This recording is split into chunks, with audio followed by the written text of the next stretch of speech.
Hi there and welcome to the channel. Now I wish to begin with an apology for my temporary absence from booktube.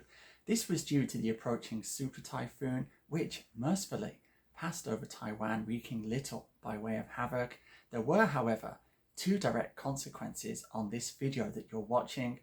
Firstly, the presence of my 4-year-old avocado plant beside me, which I brought in from the balcony for its own protection, and secondly, with the wind howling and the rain hammering against the window panes, I thought, what better soundtrack could I have to which to indulge my passion for Gothic fiction?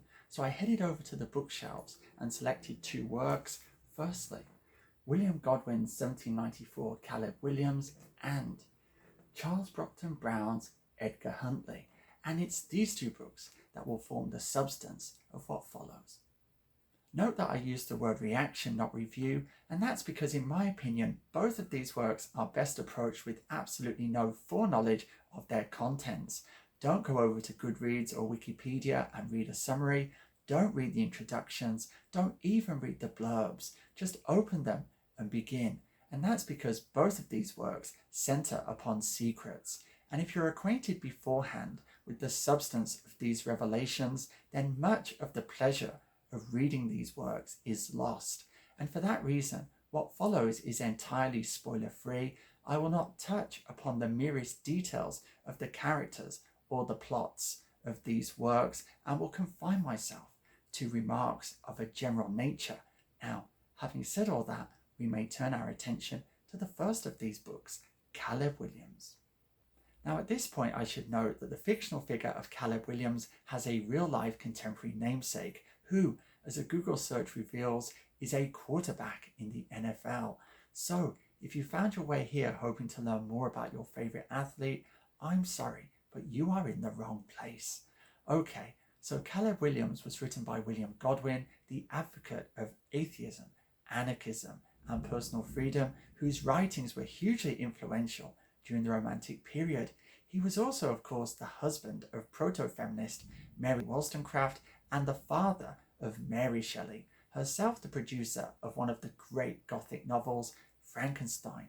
And indeed, prior to reading Caleb Williams, I believed that Frankenstein stood unchallenged as the greatest Gothic novel of them all. However, having finished Godwin's book, I find myself equivocating. As extraordinary as it may sound, it could be that Caleb Williams is even better. And to support my case, I'll now just briefly touch upon 5 points in its favour.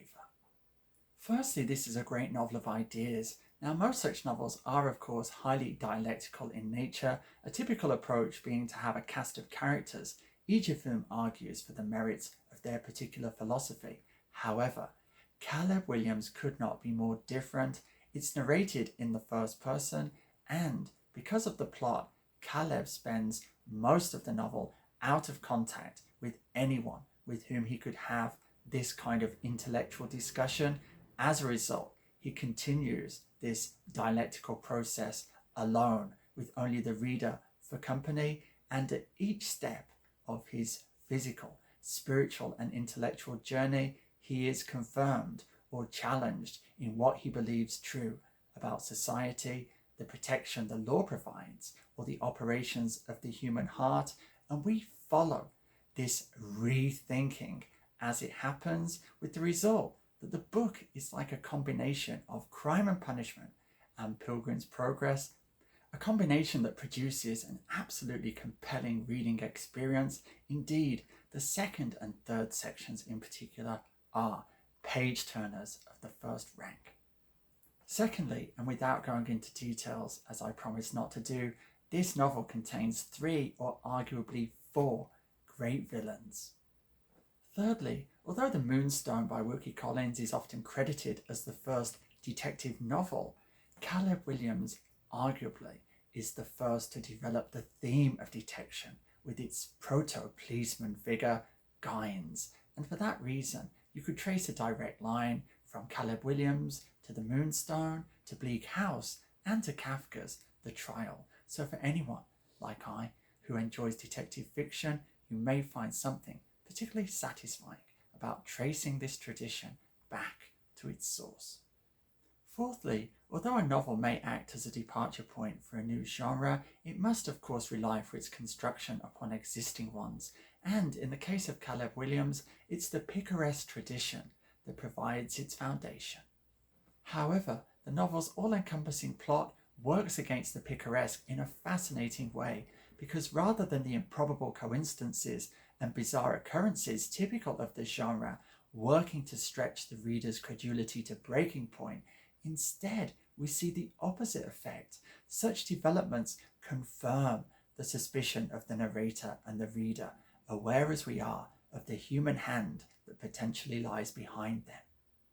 Coupled with the psychological depth of Caleb Williams, this produces a paradoxical effect, a novel full of extraordinary action, yet one that remains extraordinarily convincing.